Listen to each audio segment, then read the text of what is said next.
Hello everyone, and welcome back to the Croneo region, my Fakemon region based on Scotland. Every generation has a mythical Pokemon, which usually debut as event exclusive. As of this video being made, we've just had the event for Pecharunt, so what better time to go over Croneo's mythical Pokemon than right now. Funnily enough, the first one I want to talk about is also a poison type. Early on with this project, I thought it would be interesting to do a regional variant of a mythical Pokemon, and since it still hasn't been done before, I don't see why I shouldn't. I decided to make a variant on Manaphy. It's mono-poison type. As you can see, it's the victim of an oil spill. This is because Scotland borders the North Sea, which is a hub for oil refining. I've droned on in other videos about how the oil and gas industry is killing the planet, so that explains this variant. So why Manaphy specifically? If you remember when I discussed Doomsdale, and its inspiration of the Knuckleavy, you'll remember I mentioned the Orcadian myth of the Sea Mither, which keeps the Knuckleavy at the bottom of the ocean, all the while living in the sea during the summer. Mither is Scots for mother, and Manaphy can breed, and it is also guardian of the sea, so I think Manaphy works as a Cronean generally. Although I'm not the first to do an oil spill mon,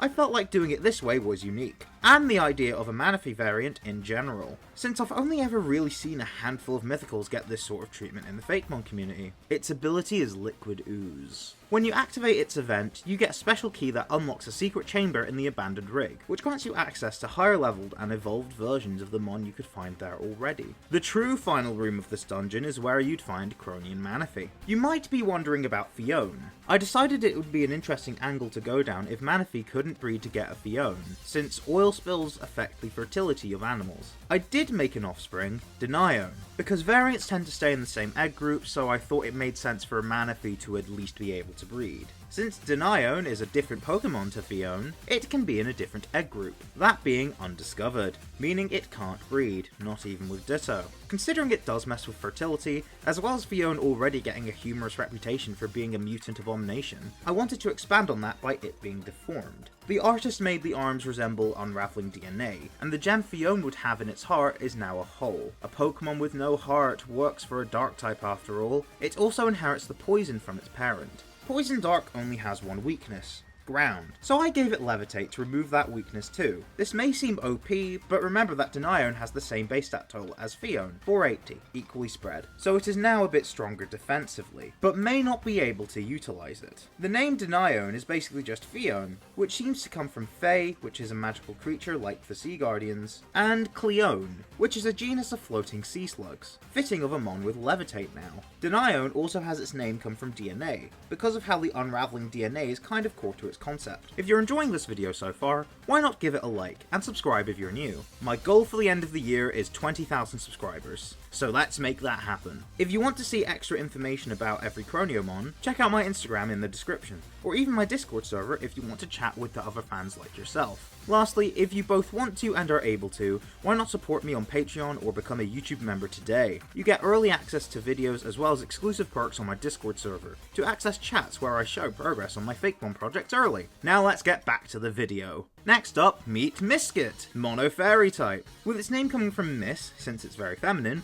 and Biscuit, since it's based on shortbread, a Scottish biscuit, made from 1 part sugar, 2 parts butter, and 3 to 4 parts flour. Shortbread is one of the things I felt like Croneo was missing the most. I immediately thought about Diancie and Magearna, and how they are the only fairy-type mythicals by default, and are characterized by being feminine creatures with a pronounced skirt, and are entirely made out of inanimate material. Since I think a shortbread mon would be mono fairy type, I felt like it would make sense to make Misscuit somewhat resemble the aforementioned Pokemon. It also has a mix of geometric shapes that shortbread typically comes in, as well as some shapes to sell its feminine appearance with petticoat tails. It also crumbles at the bottom, as that's what shortbread can do, crumble. It is a biscuit after all. She's honestly giving off fairy tale myth vibes. Perhaps it's foreshadowing a future region based around myths and stories. Wouldn't be the first time mythicals foreshadowed the following regions, although with those perhaps it was an accident. Either way, I like this theory and I applied it to the following 2 mythical Pokemon as well. Misscuit's event is triggered when you receive a letter to visit Confectionery Cottage, located along the outskirts of Azamori. You essentially have to do an ingredient fetching side quest, and eventually that triggers Misscuit to spawn, replacing the baker in charge at the cottage. Next up we have Destoone, a rock dragon type. This is because of the stone on its back, which I'll get to, but not before saying that the animal it's based on is the Hylonomus lyale, an extinct genus of reptile. They lived around 312 million years ago, and is the provincial fossil of Nova Scotia, adding a Canadian element to this mon. So in a way, like Relicanth, it is sort of an unofficial fossil mon. It isn't just rock type for that reason. As I said earlier, the stone on its back is a prominent part of its design. It is based on the Stone of Scone, also known as the Stone of Destiny, a red sandstone block used to coronate Scottish monarchs. However, England stole it, and then used it for their monarchy. When the kingdoms of Scotland and England became the Kingdom of Great Britain, it was still used, and even is to this day, but it was still kept in England. It broke in two when a group of Scottish students tried stealing it to return it to Scotland in 1950. It was officially taken back to be housed in Scotland in 1996, with it being briefly taken to England for coronations, like with King Charles III,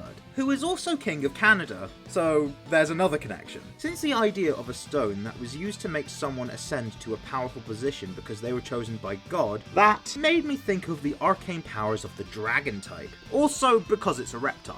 As a result, Destoone is Rock Dragon. Considering I had the champion be royalty coded, I felt like it made sense for Destoone to appear only to true champions, who can ride it by sitting on the stone on its back, kind of like how monarchs sit on the Stone of Scone during coronations. While this happens, and during certain attacks, Destoone enters coronation mode, channeling its arcane powers for the one true champion of Croneo. Naturally, you have to become Croneo's champion before Destoone shows up, but once the event is triggered, you initially spot it at Victory Road, before it roams around all of the region's routes. This is a reference to how the Hylonomus is known as the Forest Wanderer, and how the Stone of Destiny wandered to and from Scotland over the past millennium. Finally, let's do the pixie trope. You know, the likes of Mew, Celebi, Jirachi, Victini, Meloetta, and Hoopa. So what have I decided to do? Well, there's a myth called the Fakemon. It appears to be a giant with half of a person's features, a single eye, hand, and leg, with a small tuft of hair and is adorned with feathers on top of its head. I decided to make it a loose adaptation by incorporating those features but in a psychic way, explaining how it could get around, as well as projecting a hand, and to juxtapose the giant Fakemon's malevolent nature with being a small empath. Empathy isn't the same as sympathy after all. As for the club the Fakemon is said to have, that could also be a psychic projection, and maybe even a new move idea. I called this Pokemon Empari, coming from empathy, impaired, and imp. I want to reiterate, I saw and read the description of the appearance of the Fakemon, and decided to go abstract with its description. Since the concept is kind of the reverse of the Fakemon, its personality could be too. It's not the first time a real-world myth has been turned on its head for a Pokemon design. If the Fakemon is half a person, as the myths claim, then Empari could be the other half of humanity, kindness opposed to menace. Empari's event is triggered by cashing in a ticket you receive to visit the Farlands, which I decided to base on the Shetland Islands,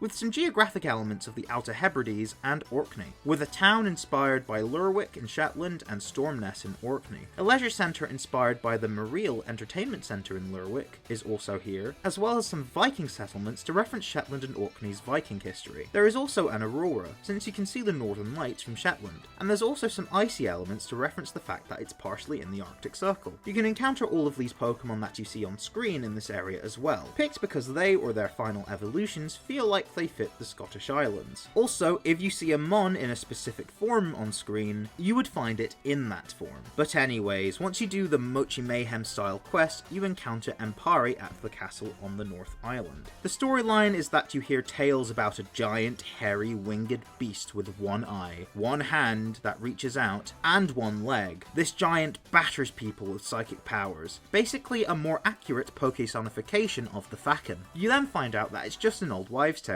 and discover they were on about Empari the whole time. Yes, some descriptions match, but it's largely nothing like what you've been hearing. You would then battle and catch Empari. So that's every mythical in Croneo. Special thanks to all of the artists that made this video possible. They are credited on screen right now. This is the final video discussing Agate and Obsidian, but not the final Croneo video. Hopefully soon you'll see the beginning of the sequel, Pokemon Orpiment. I'll see you then. Cheerio!